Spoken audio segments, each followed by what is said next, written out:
Hello बच्चों, आइए प्रश्न को पढ़ते हैं। सिद्ध कीजिए कि cos 6 degree, cos 42 degree, cos 66 degree, cos 78 degree बराबर 1/16। बच्चों, प्रश्न की मुख्य अवधारणा क्या है ये देखें।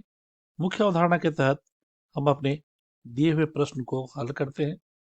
तो मुख्य अवधारणा में हम लोग रूपांतरण सूत्र का प्रयोग करेंगे, यानी दो cos A cos B का मान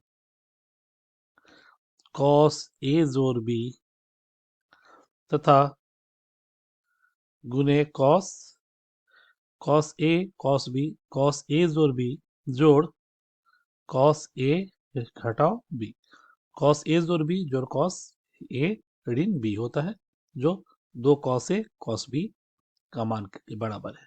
साथ ही बच्चों, cos 36 डिग्री का मान √5 जोड़ 1/4 तथा cos 72 जो sin 18 के बराबर √5 घटाओ 1/4 होता है। तो अब हमारा जो दिया गया प्रश्न है, मुख्य अवधारणा के आधार पर वो कुछ इस तरह से है। दिया गया प्रश्न जो cos 6 cos 66 cos 6 degree cos 42 cos 66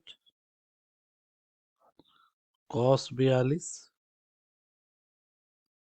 cos 66 गुने cos 18। तो इसमें जोड़ा लेते हैं बच्चों, इस तरह से कि जोड़ने घटाने पर हमें उपयुक्त कोण मिल सके। तो cos 66 और cos 6 एक जगह ले लिया तथा cos 78 और cos 42 एक जगह ले लिया।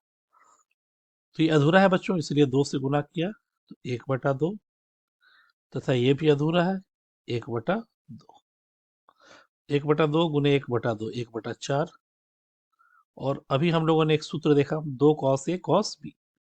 तो ये हो गया बच्चों cos A जोड़ B जोड़ cos A घटाओ B तथा इसी प्रकार cos 78 जोड़ 42 जोड़ cos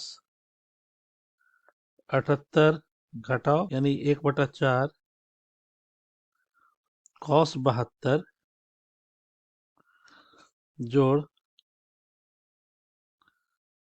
cos 60 cos 120 जोड़ cos 36। अब बच्चों, cos 72 का मान अभी हम लोगों ने देखा, √5 घटाओ 1/4 जोड़ cos 60 का मान 1/2। cos 120 का मान बच्चों ऋण 1/2 जोड़ cos 36 का मान √5 जोड़ 1/4। इसे अगर हल करें बच्चों हम लोग, सॉरी 1/4 है, ये 1/4। ये हो गया बच्चों 1/4। और यहाँ अगर हम लोग लघुत्तम ले लें तो 2 √5 जोड़ 1/4 √5 जोड़ 1/4 तथा दूसरे वाले में तो ऋण 2, तो √5 घटाओ 1/4 √5 घटाओ 1/4। ऊपर हो गया बच्चों A जोड़ B A घटाओ B। तो 5 में 1 गया 4/4 गुने 1/4 जो हो गया 1/16, जो हमारा दायां पक्ष है। अतः cos 6 degree cos 42 66 cos 42 cos 66 तथा cos 78 का मान 1/16 जो हम लोगों ने साबित किया। आशा करते हैं ये हल किया गया उत्तर आपके समझ में आया होगा। धन्यवाद।